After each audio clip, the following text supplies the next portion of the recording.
Good morning, Working Families Summit. I want to thank Dr. Biden and the Vice President again for not only living these issues, as you've heard, but leading on them for so many years. Thank you again. So I've got a couple of, housekeeping things up here, but before I get to those, this doesn't happen without a lot of people working behind the scenes, and I want to acknowledge just a couple of folks.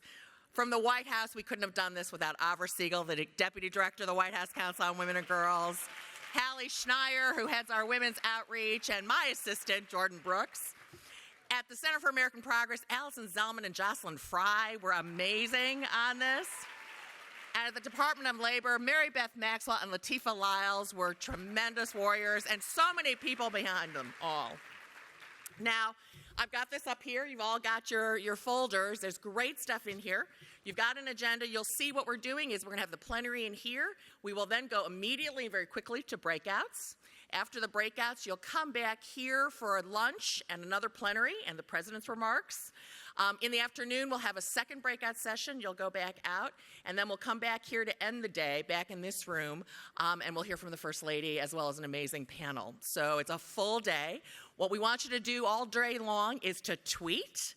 Get out there, get on social media. It's #FamiliesSucceed.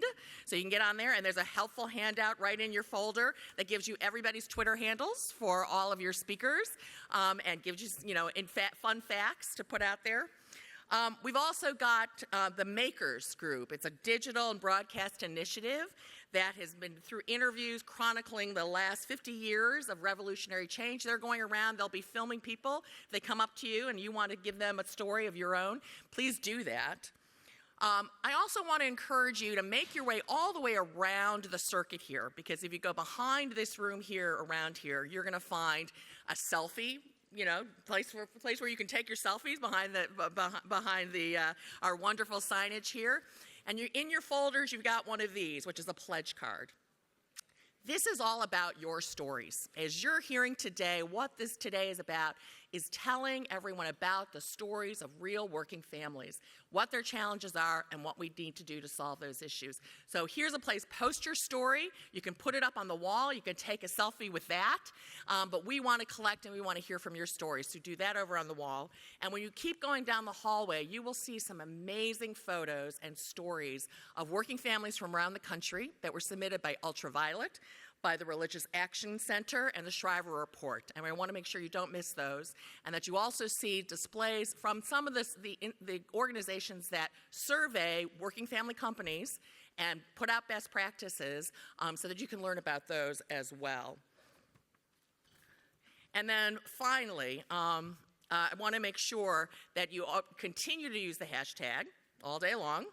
And really speak out about these issues, not just today, but when you get back home, because we have people from all across the country here, and we want you to do this and spread this word all across the nation to really make change here and change the lives of working families and what our workplaces look like once and for all. Now, I've got a special treat for you.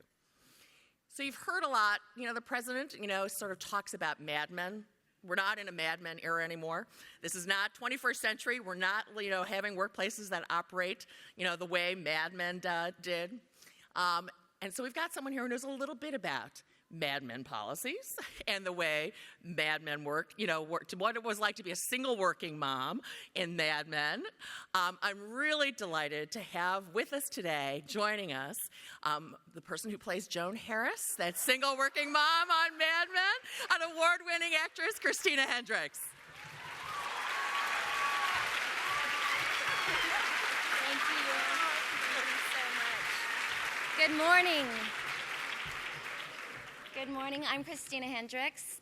I want to take this opportunity to thank the White House for having me here to discuss an issue I know we're all concerned about, the ending of season 7 of Mad Men. So this is a spoiler alert, but this is how it ends. So Dawn finally, I'm sorry, excuse me. Yes? Yes. Oh. Okay. That was the president of AMC. And I've been told to move on to the actual important stuff. So, when President Obama discusses the issues facing working families, equal pay for women, affordable health care, I'm sorry, I didn't mean to say that, affordable child care, to name a few, he often says that our current policies seem to be from the Mad Men era. Well, for the past 7 years, I've been honored to play Joan Holloway Harris on that wonderful show. Thank you. In those 7 years, Joni has gotten married, she's had a child, and she's become a single working mother. She has also faced discrimination in almost every aspect of her job, simply because she's a woman.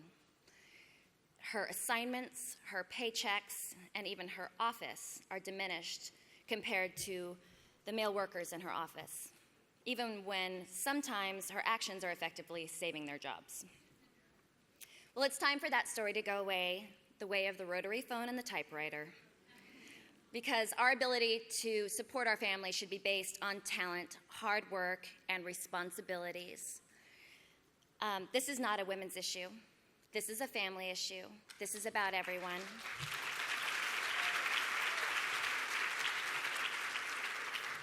Every day, women come up to me and thank me for playing Joan, and it is not lost on me how deeply lucky I am to play this remarkable woman, a woman who works twice as hard to support her family, twice as hard to succeed than her male coworkers. And she has to, because it's the 1960s, and because it's scripted. But it is time to change that script. In the 21st century, the only place for a story like Joan should be on TV. And I am very proud to be here representing a working woman in 2 decades, one who is fighting in the past for equality, and one who is very, very excited to finally see that dream realized. Thank you so much for having me.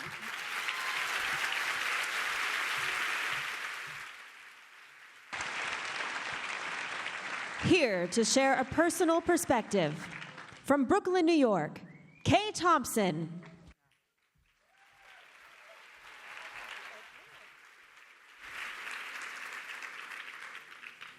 Good morning and hello. My name is Kay Thompson and I'm from Brooklyn, New York. I'm a mom and workplace policies that help my family succeed are important to me. My story is about family-friendly workplace scheduling. I'm a proud member of Local 1S of the Retail, Wholesale, and Department Store Union, UFCW.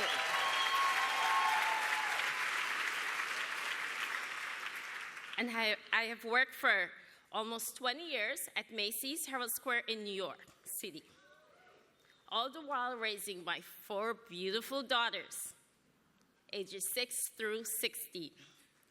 I work full-time in the domestic department. Thanks to my union collective bargaining agreement with Macy's, I am guaranteed the right to choose my days off 6 months in advance and determine which days I am available to work, which days I'm available to come in early and which days I work late. This assured flexibility in schedule allowed me to prepare my children for school every day and get some quality time with them. Furthermore, having control over my schedule allowed me to do things such as take my daughter to the asthma specialist for her treatment, which is only open 1 day a week. Even during the holiday season, when the store is open for extended hours, I receive my schedule at least 3 weeks in advance. As a result, I have enough time if I need to request a change in schedule or to swap with my coworkers. The job protection I have allowed me to balance time to bring in income for my families as well as raise my children. But I know this is not the case for many workers. While I'm grateful for my work situation, I want all workers to experience a sustainable working environment.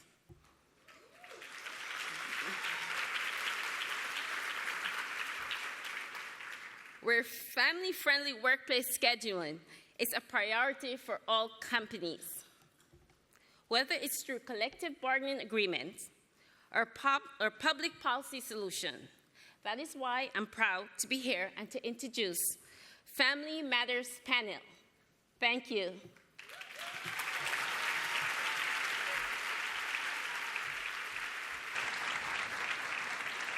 Please welcome Senior Editor of the New Republic, Jonathan Cohn, and his distinguished panel.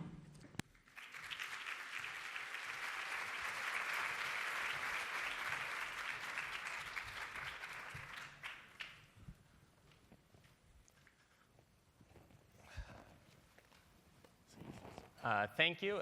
It's great to be in Washington, D.C., talking about a subject that, frankly, doesn't get enough attention in Washington, D.C.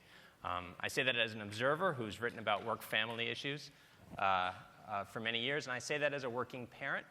I am familiar with running to a meeting and having somebody stare at your lapel, and you realize that, oh, the spit-up didn't all get on the towel. I know what it's like to get that call at 3 p.m. that your kid's got a fever and you're the one who has to go get him at school. I know what it's like to have one of those crazy mornings when your 14-year-old is asking you where his homework is, that the homework that you told him the night before to put in his backpack so you wouldn't be running around in the morning to find it. And then you end up accidentally taking your wife's deodorant and putting it on. That's a real story, by the way, and my fellow panelists will tell you I smell very nice today.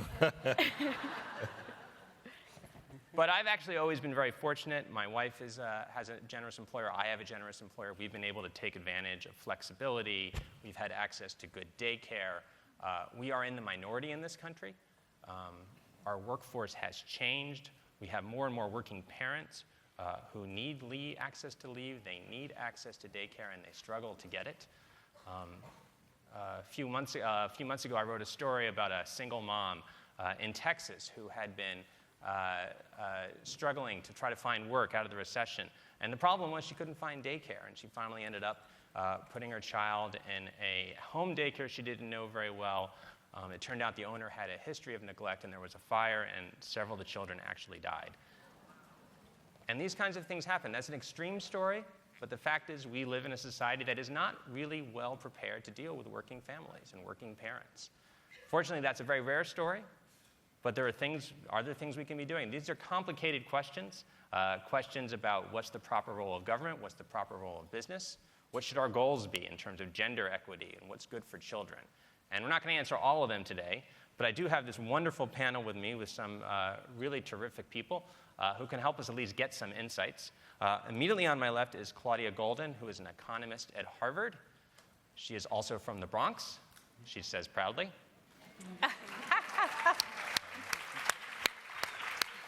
You hear people described as the world's leading experts on a subject, one of the world's leading experts on a subject. She genuinely is one of the world's leading experts on the subject of working parents and the economy and business.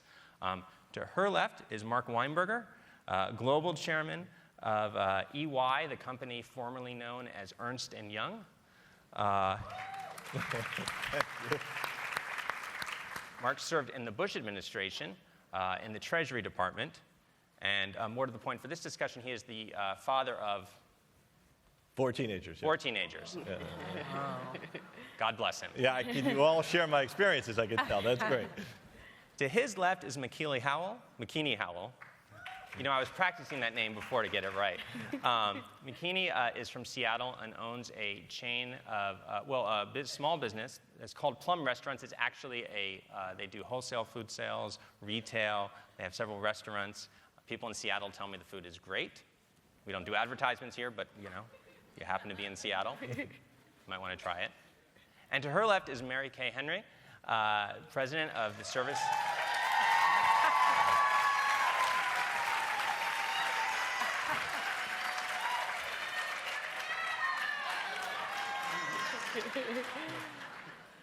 And here I thought it was going to be hard going after a TV star.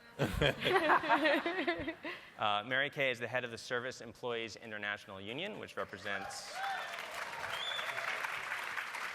more than 2 million people. And we're going to talk about how the workplace has changed and how it needs to change. And actually, that's the question I wanted to put to you, Claudia. How has the workplace changed? How should it be changing? Well, thanks very much. First of all, there are a lot of changes that have taken place over a long period of time. and work time and home time are more and more in conflict. I know this, I'm a historian as well as an economist. This isn't something new, it really isn't. Women have been a very large fraction of the workforce. They've had labor force participation rates that are very high for some time. Something has to give. And it's great that we're here now. We probably could have been here 10 years ago or 20 years ago, but we're here now. We need workplaces that work for working families for sure. Now, many workplaces have changed and many occupations have changed. Many have become more flexible. Many have had more predictable schedules, less on-call hours. That's not true for all, of course. Some of the changes have taken place because of information technology and standardization. These have allowed firms to offer more flexibility. For example, if someone is in a rehab center and someone is taking care of the person and has to take some time off, the person who takes their place, if the information systems work well, will have all that information there, and the passing on of a patient from one person to another or a client from one person to another isn't as costly. Now, this in many places has taken place. Workers, employees, professionals, and hourly workers are voting with their feet, and that's really important. At the upper end, for example, young physicians who are deciding on their specialty, more and more of them are choosing specialties that have this type of flexibility. In addition, professionals are entering other fields where there are lower hours without penalties. It's very important. Just because one can have flexibility, it shouldn't be at bargain prices. It should be at the same price. We shouldn't have to reduce the hourly wage to get these amenities. That's really the problem. Okay? It's always been the case that you could get these amenities if you took a much lower wage. But we want to have the amenities be delivered and in a less expensive manner. We want to use more modern technologies to do that and to get firms to adopt them. At the lower end, many workers also have voted with their feet to choose shorter hours. Some, of course, want longer hours, but some would like these shorter hours. But often in food and personnel and personal services and sales and for operators, this has come at a very big price. So we need to bring in more firms. We also need, one really big thing that we need is for the other half of the workforce to demand this, and that is guys like the person on my right who has demanded it. And that's because what we're talking about today is not what we call a zero-sum game.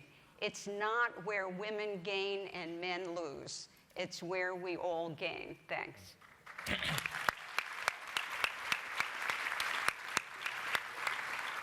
Well, that's actually a perfect segue, conveniently enough, since you are both a dad and also the owner of a company that has stated a lot that you want to be a more flexible workplace.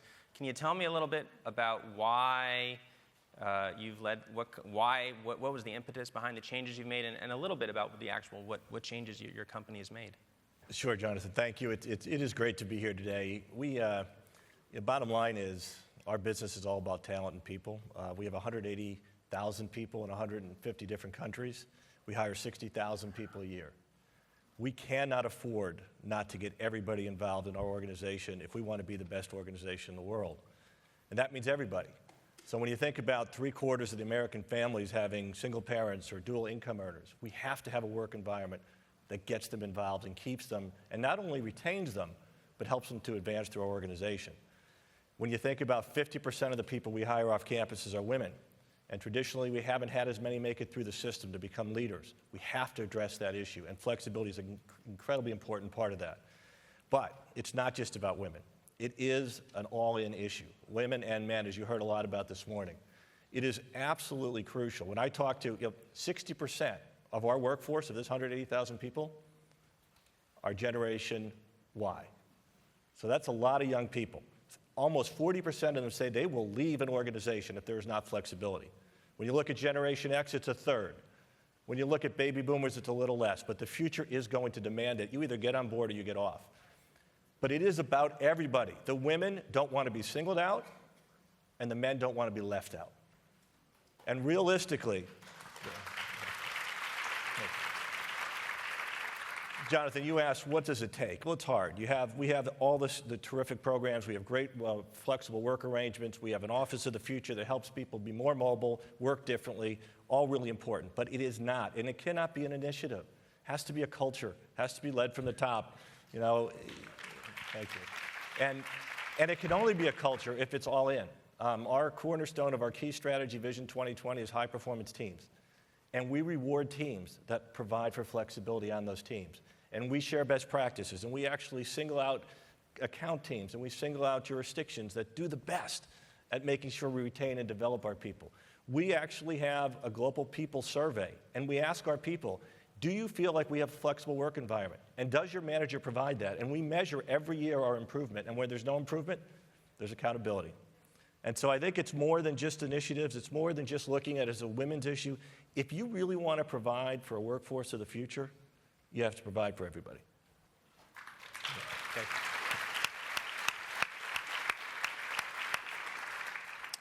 McKinney, his company is very big. You have 52 employees? Yes.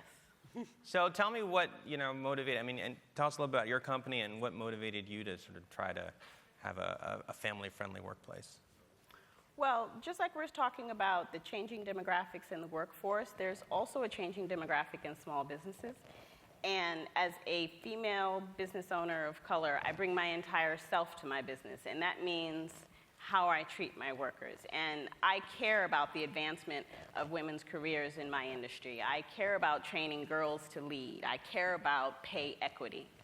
And so, and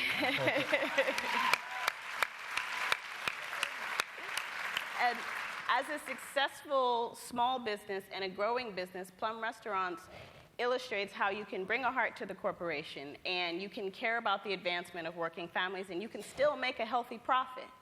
And just like we're talking about the face of entrepreneurs changing, so are the voices of small business owners. And I work with the Main Street Alliance, and we're a coalition of small business owners across the nation. And we work together with women and people of color and even some straight white guys. And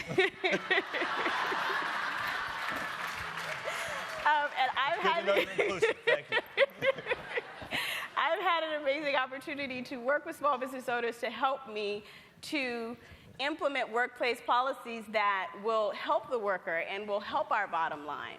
So when the question is, why pay a sick day? My question is, if you have a worker that dedicates 5, 10 years of their life to my success in growing my small business, my question for you is, why not pay a sick day?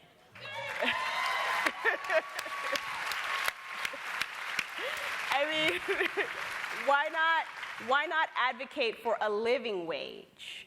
And that is why,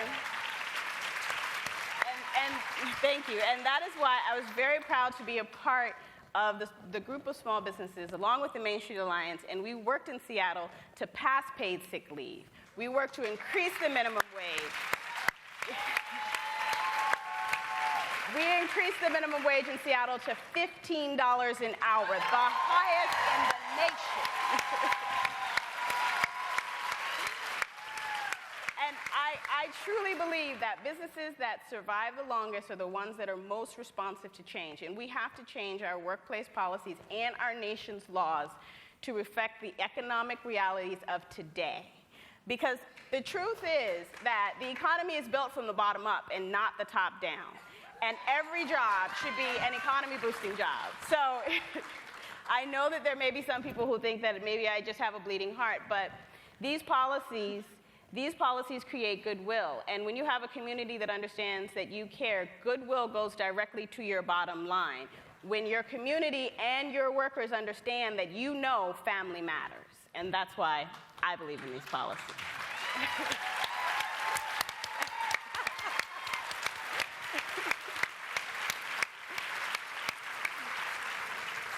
So Mary Kay, so we have. What do we need to say? Well, no, wait. McKinney said it all. But here's the thing, right? So, I mean, if you're an accountant, you work for, a company that has to sort of lure talent, they're gonna take the step. McKinney's in Seattle, which I was in recently, and the political culture there is a little different than some other parts of the country.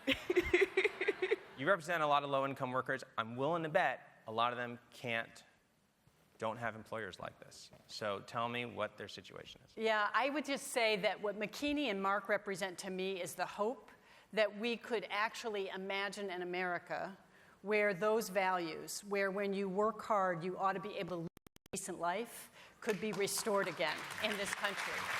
And we've heard, everybody in this room knows what the problem is, that there's over 100 million families earning less than $45,000 a year for a family of 4, and that is a hardship and can't make ends meet. And it makes me imagine that if McKinney could be in charge of the low-wage economy in this country, imagine if the top 10 multinational corporations in this nation made the same decision she made about raising wages, insisting that people could get time off if they were sick. And we think that's possible when people are able to join together and bargain with their employers and raise wages, improve standards and benefits, and are able to help the economy grow from people being able to have money in their pockets, be able to buy money at the grocery store, afford childcare.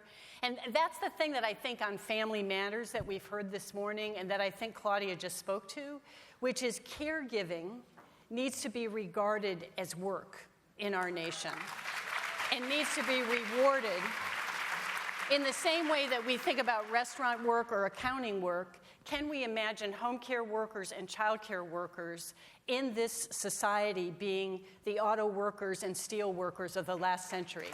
And that those jobs could be jobs that people could raise their families on and deliver the kind of care they want, where child care workers are building the brains of the next generation so that we can be globally competitive.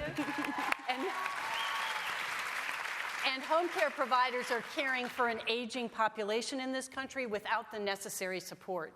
Neither one of these workers have access to Social Security. A lot of these workers have no coverage by overtime laws, and those are the kinds of supports that we need to make those jobs good jobs, in addition to supporting workers who have the guts and determination to join hands, stick their necks out, and decide to form a union in this economy.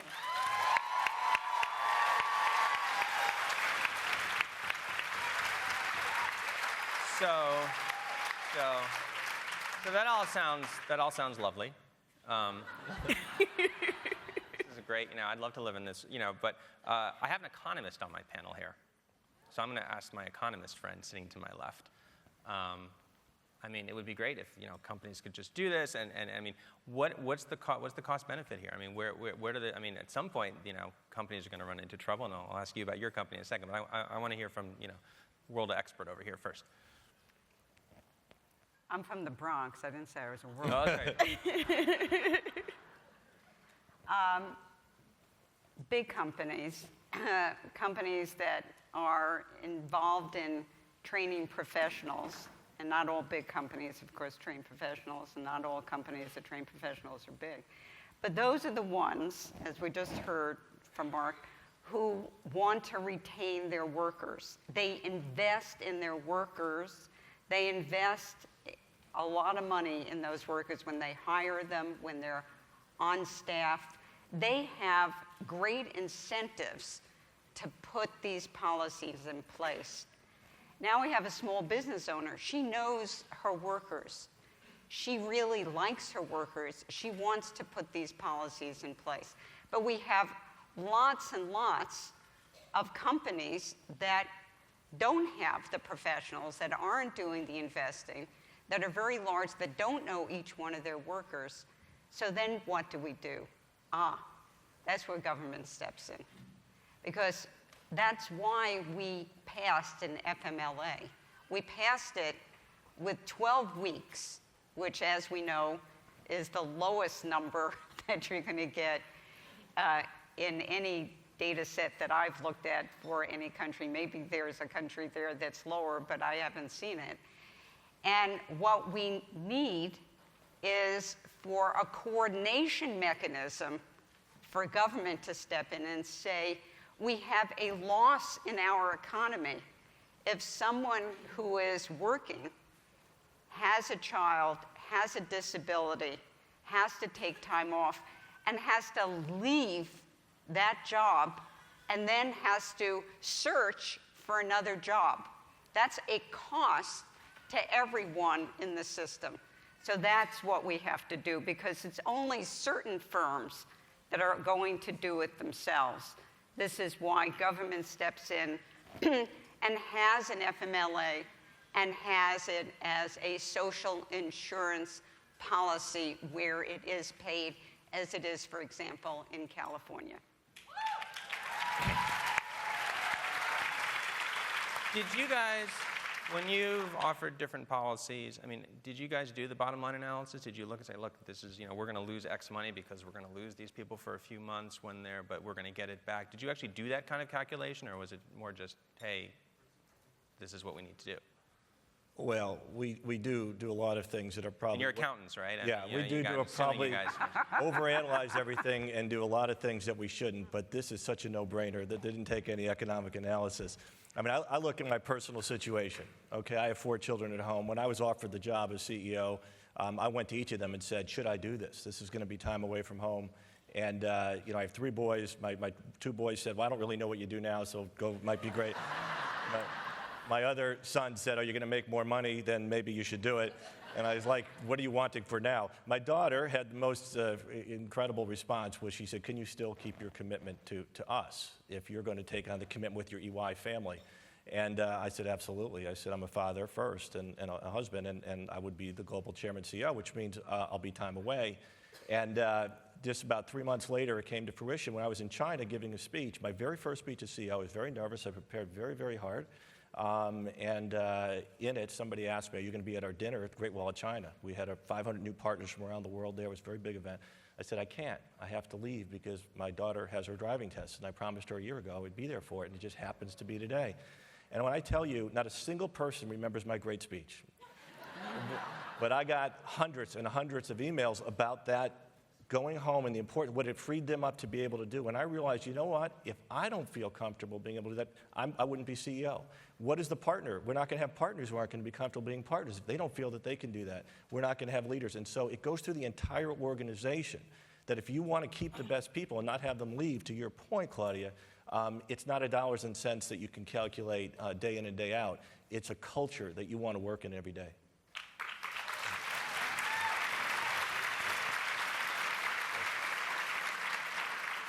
I'm just going to keep going down the line here. You have 52 employees. Yes. What's going to happen when some of them start taking, I mean, you don't have the massive resources to kind of, have you thought through, how can you do this, basically? How can you afford to do this? Because I think that's always the rap, how can small businesses be so flexible? What do you say to that? Well, honestly, paid sick leave is pennies on the plate. I mean, since we've implemented the law, we've had 4 employees take it. People don't abuse. When you care about your employees enough to provide them with a safety net, they don't abuse what it is that you offer. And,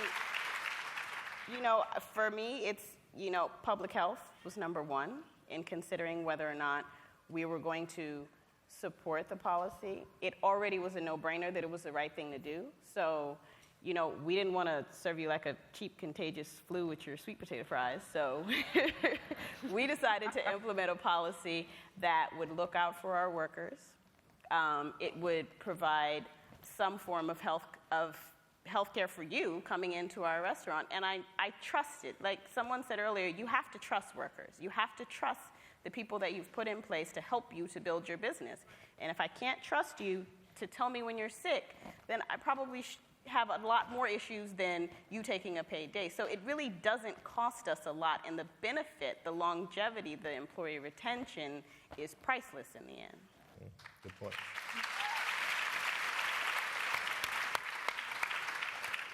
How much? I'm curious. I mean, look, people in this room all care about this. This is an event about working families. Your members have lots of concerns. These are the kind of things that only change when people really push for them.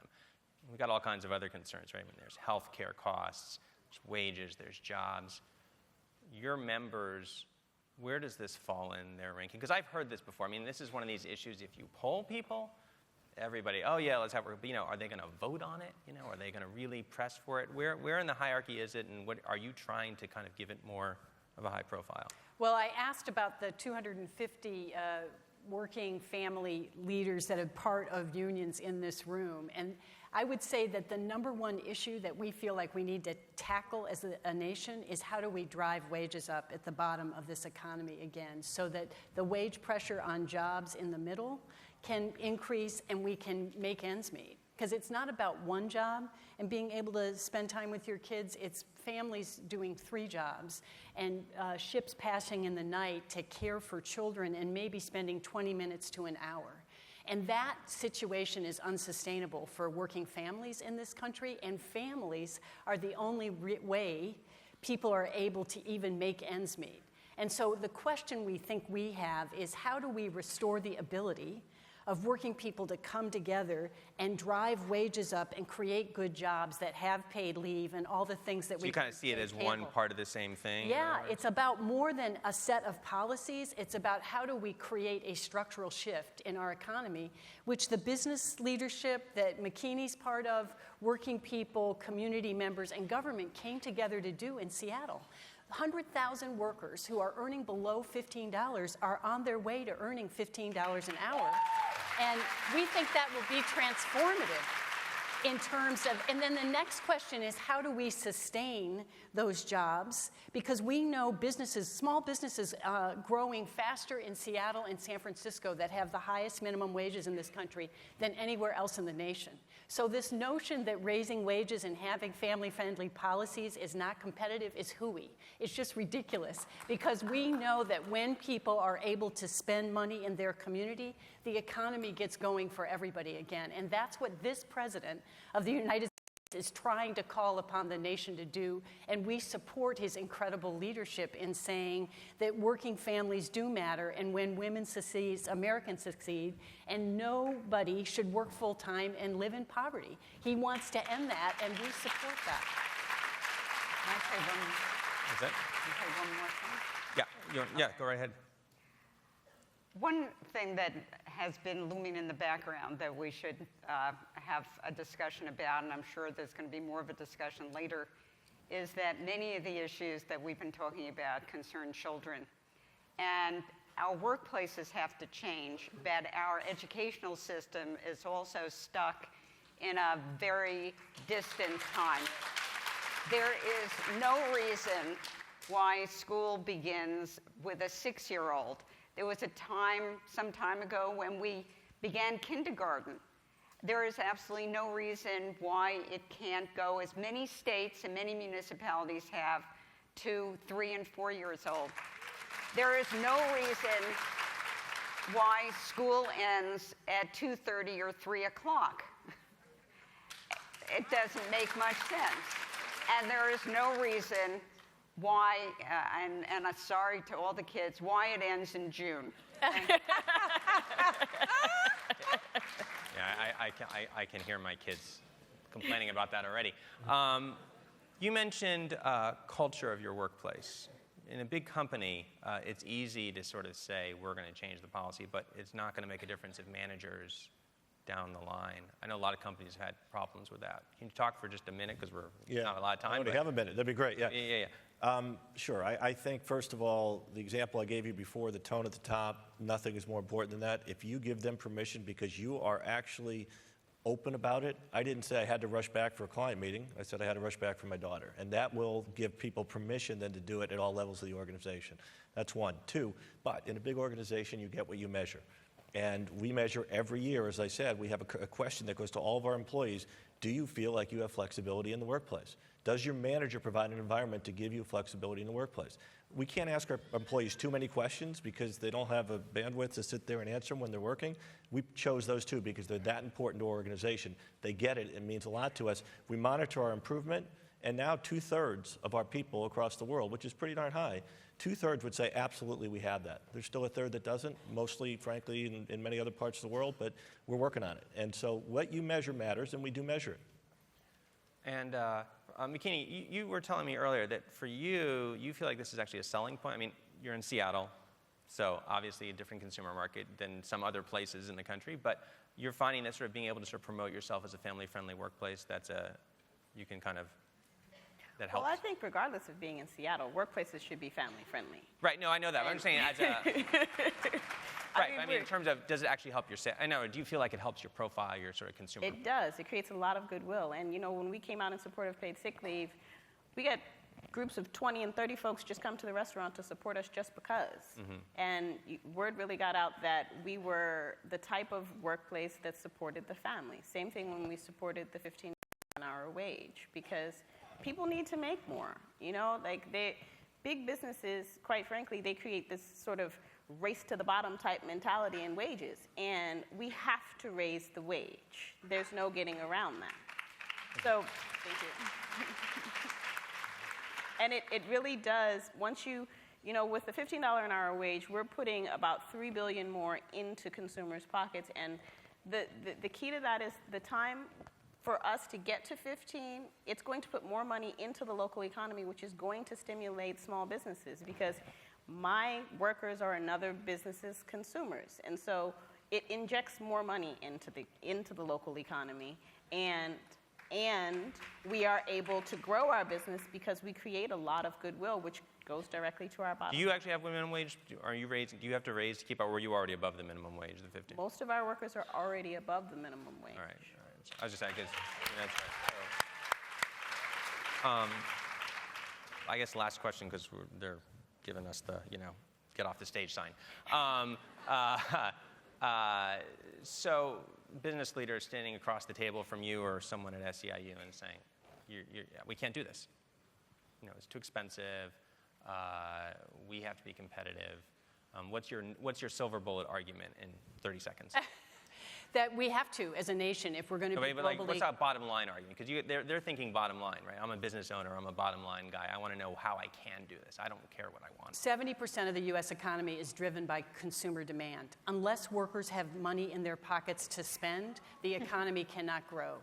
And if we're going to grow the economy from the middle out, workers have to have the ability to have government raise wages, but also to collectively bargain their wages with Walmart, with McDonald's, with Wendy's, with Burger King, with the top employers in this nation who can join with Ernst & Young, EY, and Plum Restaurant and say, we can do better as a nation. We're going to invest in early learning, as Claudia was saying, so we can compete globally. We're going to have jobs where people can have a decent life, and we can expect that our kids are going to do better than we've done.